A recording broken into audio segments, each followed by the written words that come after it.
Okay, so now let's talk about how we're going to interpret the coefficients of our fitted line. And let's start by talking about w hat 0, our estimated intercept.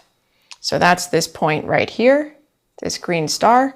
And what does that represent? Well, it's the predicted value of a house with 0 square feet. So we can think of that as just land, because we have that y hat is equal to w hat 0 when x equals 0. So when there's no square feet, we have that our predicted house value is exactly equal to w hat 0.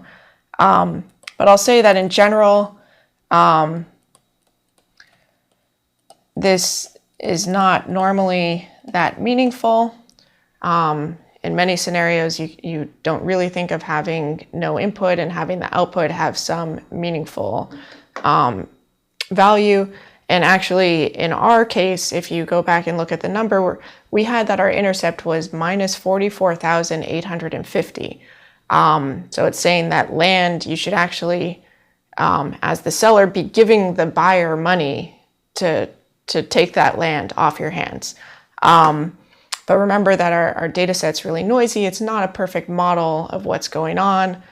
So of course we have to think about interpreting our parameters in the context of what we've included in our model.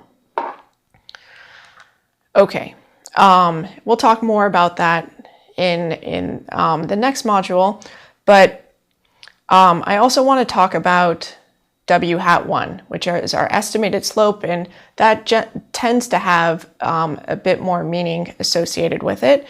So the estimated slope, I'm highlighting with this green triangle here, saying that per unit change in our input, so for 1 unit, so 1 square foot, what's our predicted change in the value of the house. So for example, let's say I'm looking at estimating the value of a house with 1,001 square feet.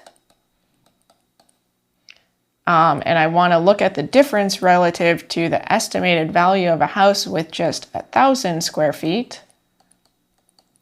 Well, what is this? This is equal to, if I look at the first term, estimating a house with 1,001 square feet, how would I estimate that? I'd take w hat 0 plus w hat 1 times 1,001 square feet. And then I'm going to subtract, for the second term, I have its estimated value is, again, w hat 0 plus w hat 1 times 1,000 square feet. And these w hat 0s are going to cancel, and the difference between these numbers is just 1, so this will just be w hat 1. So again, w hat 1 represents the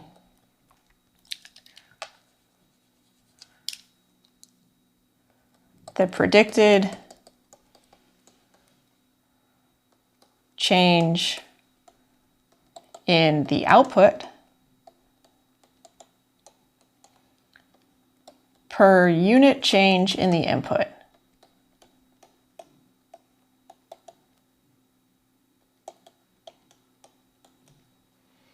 Okay, so that's how we're going to interpret w hat 1. But one thing I want to make very, very clear is that the magnitude of this slope depends both on the units of our input and on the units of our output. So in this case, the units of slope are square feet per, are dollars per square feet.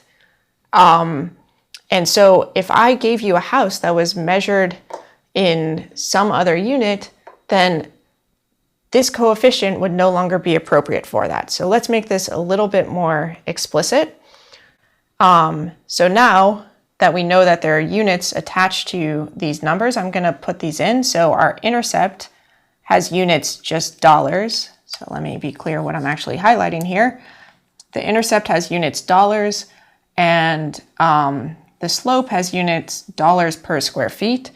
And when I went through and did my calculation of predicting the value of a house with a given square feet, if I actually put in these units, I see that everything works out. Here I have dollars, here I have dollars per square feet, and then I'm multiplying by square feet. So when I multiply these two things, the resulting units of this is just going to be dollars. So the end result is something in terms of dollars. That's great. And likewise, when I use the equation in reverse, I have dollars divided by dollars per square feet, and I end up with something that's in square feet. So I'll just say units work out, which is great. But what if the house was measured in square meters instead of square feet? Well, clearly I can't just plug into that equation. And likewise, what if the price was measured in Chinese yuan instead of in US dollars?